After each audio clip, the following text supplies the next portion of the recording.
It's challenging, hard work, it's hot, always wet, but it gives you a great sense of accomplishment. You get to go help out fellow Texans and fellow co-ops and brothers in the line work just like you.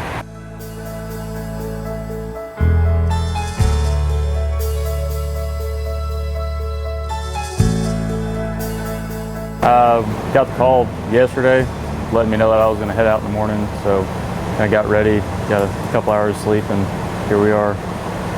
Yeah, it's my first hurricane to go help out, and I'm just ready to help out and see how bad it is. Just the experience of helping everybody out, and experience of working with guys from other offices, helping some of these young guys that have never been on them, kind of get that experience under their belt, and just the storm restoration.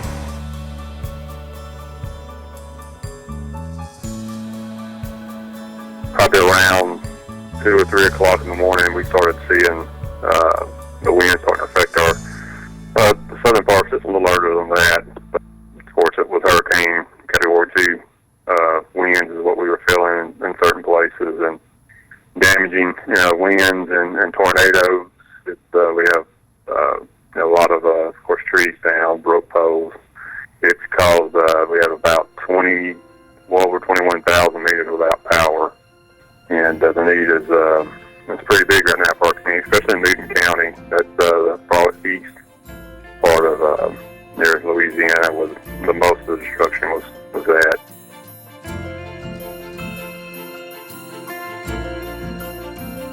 Anyway, I just want to say a quick prayer over you, if that's all right.